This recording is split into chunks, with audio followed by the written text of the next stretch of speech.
बोलिए जीमूत वाहन भगवान की जय, शंकर भगवान की जय, पार्वती माता की जय।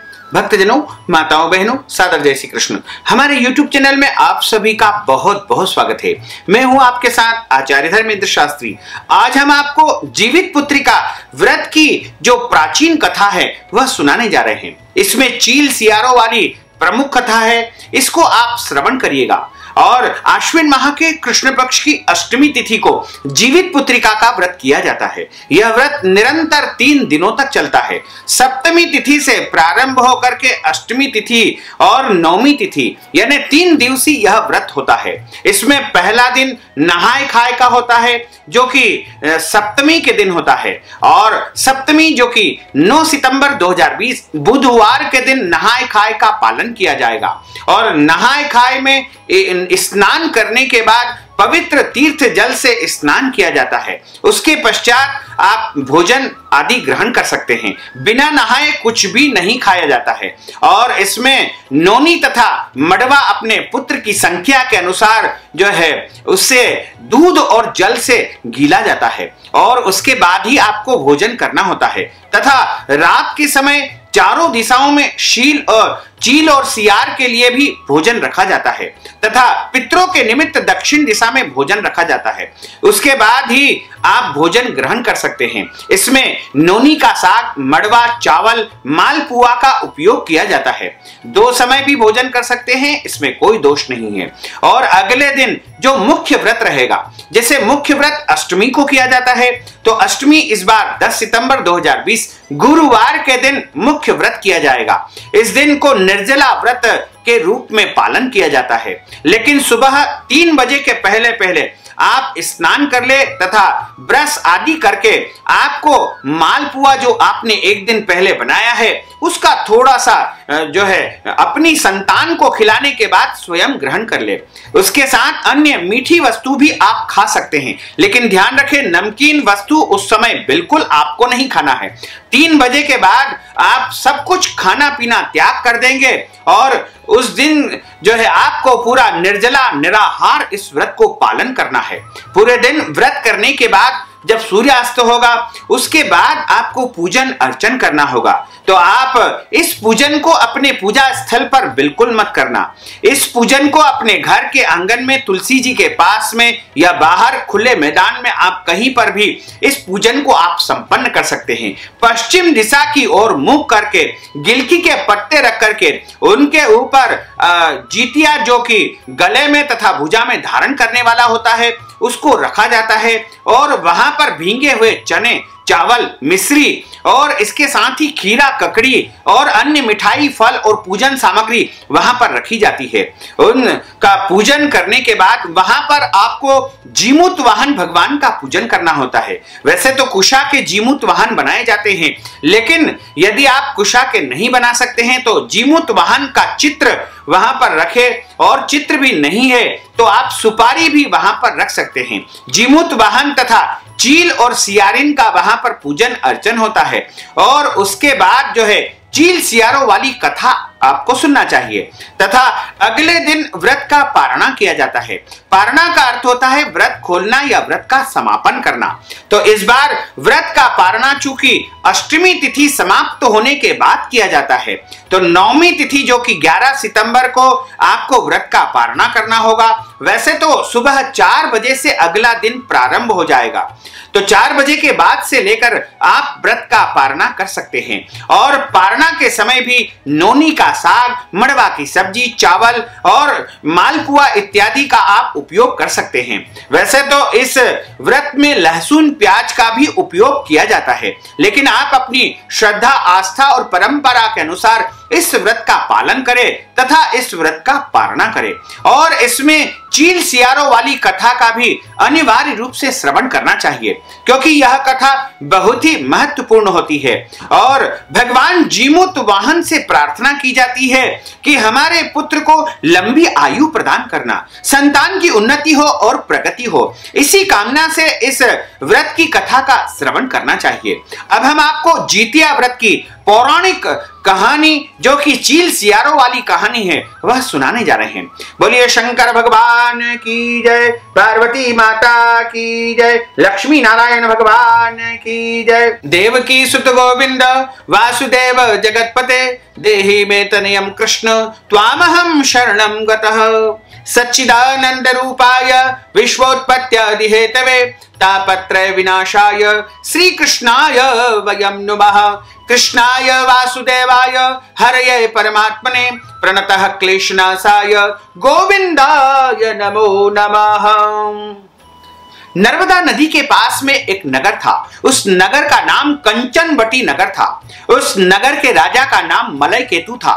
नर्मदा नदी के पश्चिम में बालूहटा नाम की एक मरुभूमि थी, जिसमें एक विशाल बड़ा सा पाकड़ का पेड़ था। उस पेड़ के ऊपर एक चील निवास करती थी और उस पेड़ के नीचे सियारिन भी निवास करती थी। दोनों पक्की सहेलियां थी। दोनों ने कुछ महिलाओं को वहां पर देखा कि वो जितिया का व्रत कर रही है, जीवित पुत्रिका का व्रत कर रही है। उनको देख करके दोनों ने मन ही मन संकल्प कर लिया और दोनों ने भगवान जीमूत वाहन की पूजा तथा उनका व्रत करने का प्रण ले लिया। और जिस दिन वह व्रत रखना चाहती थी, उसी दिन उस शहर के एक बड़े व्यापारी की मृत्यु हो गई। उसका दाह संस्कार उसी मरुस्थल पर किया गया। सियारिन को अब बहुत भूख लगने लगी। मुर्दा देख करके वह खुद को रोक नहीं सकी और उसका व्रत टूट गया। पर चील ने पूरे संयम, नियम और पूरी श्रद्धा के साथ में व्रत का पालन किया तथा अगले दिन व्रत का पारणा किया। फिर अगले जन्म में दोनों सहेलियों ने एक ब्राह्मण के घर में जन्म लिया। ब्राह्मण की पुत्री के रूप में चील और सियारिन बनती है और एक बेटी का नाम जो है पिता भास्कर ने, उनके बड़ी बेटी का नाम जो है शीलवती रखा गया और शीलवती का विवाह बुद्धिसेन नामक एक व्यक्ति से हुआ और दूसरी जो छोटी बेटी थी उसका नाम कपूरावती रखा गया। कपूरावती कंचनबटी जो नगरी थी उसके राजा मलय केतु थे, उनके साथ में उस कपूरावती का विवाह संपन्न हुआ। भगवान जीमूत वाहन के आशीर्वाद से शीलवती के 7 पुत्र हुए, परंतु कपूरावती के सभी बच्चे जन्म लेते ही मृत्यु को प्राप्त हो जाते थे। कुछ समय के बाद शीलवती के 7 पुत्र बड़े हो गए। वे सभी राजा के दरबार में काम करने लगे।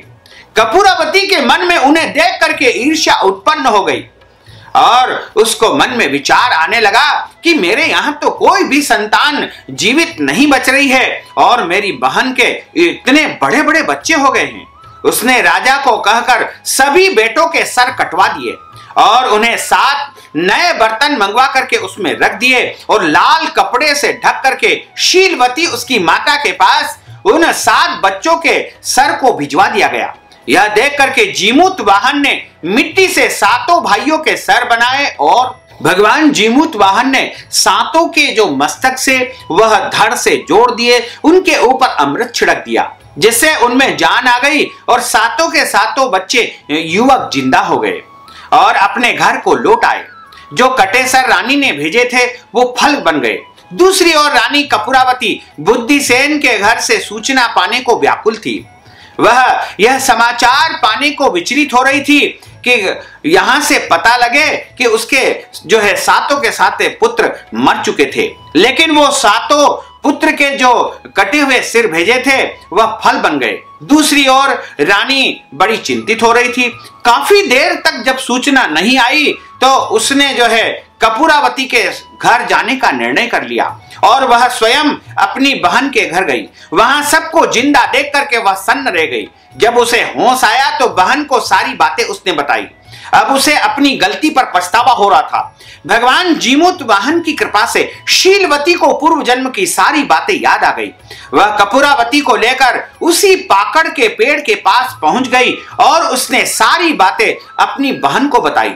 कपूरावती वहां बेहोश होकर के गिर गई तथा उसकी मृत्यु हो गई।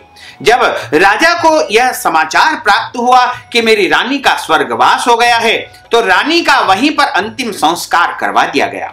इसके बाद राजा ने भी जीमूत वाहन की पूजा अर्चना की तथा उनसे क्षमा प्रार्थना की। राजा ने विधिवत अपनी रानी कपूरावती का अंतिम संस्कार उसी पाकड़ के पेड़ के नीचे करवाया। इस कथा को जो कोई भी सुनता है, सुनाता है, उसके जीवन की समस्त समस्याओं का निदान हो जाता है। विशेष करके उसकी संतान को लंबी आयु प्राप्त होती है तथा उसकी संतान सुखी और स्वस्थ रहती है और संतान की उन्नति तथा प्रगति होती है और समस्त सुखों को प्राप्त करते हैं। और जिनके यहाँ संतान नहीं होती है उनको संतान की प्राप्ति हो जाती है। तो इस कथा को सभी को सुनना चाहिए और कथा सुनने से भी व्रत का पूर्ण फल प्राप्त हो जाता है।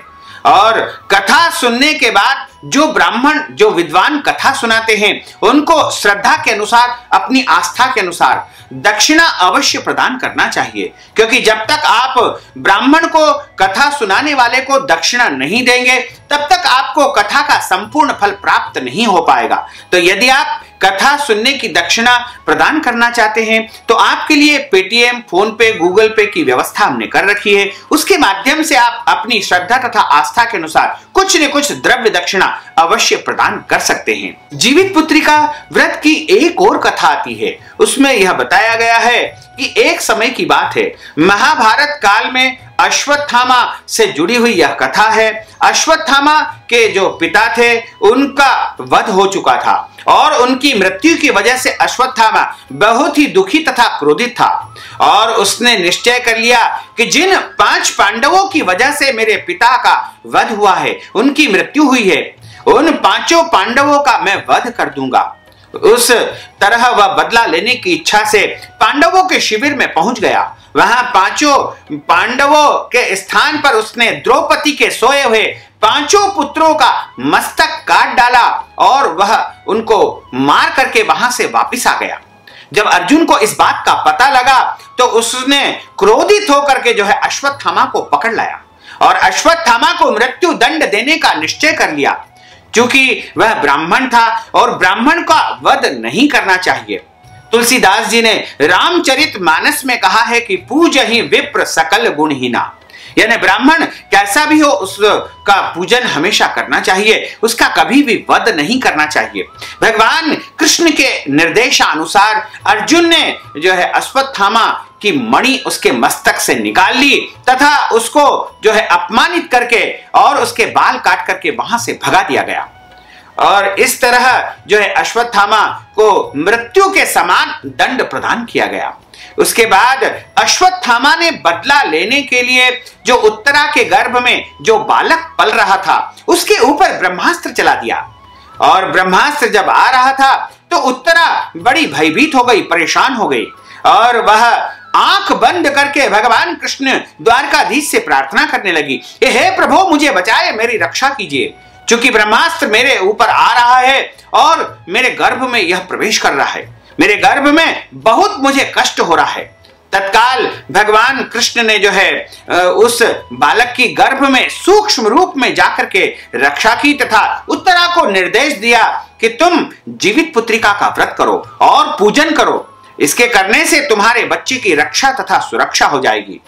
उत्तरा ने भगवान कृष्ण का आदेश पालन किया और जीवित पुत्रिका का व्रत किया, पूजन किया।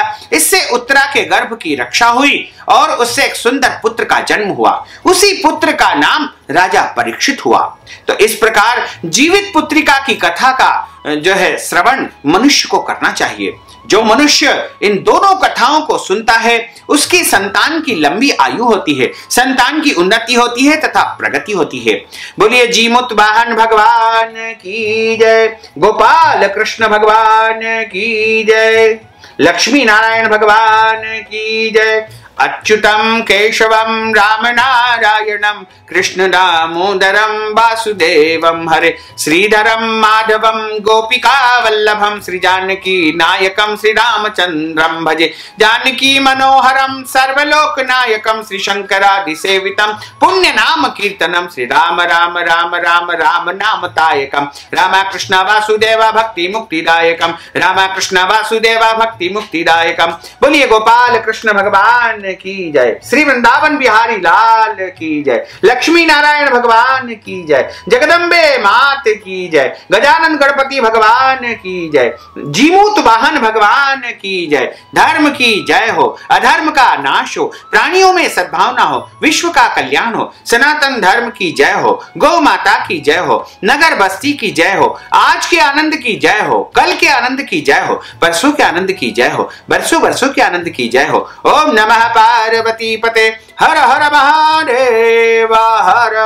भक्तजनों, माताओं बहनों, आपसे अनुरोध है कि इस ज्ञानवर्धक कथा को अधिक से अधिक लोगों को शेयर करिएगा, लाइक करिएगा, कमेंट करिएगा, और यदि अभी तक आपने सब्सक्राइब नहीं किया तो अभी और इसी समय सब्सक्राइब अवश्य कर लीजिए। आपको और आपके पूरे परिवार को सादर जय श्री कृष्ण, सादर धन्यवाद।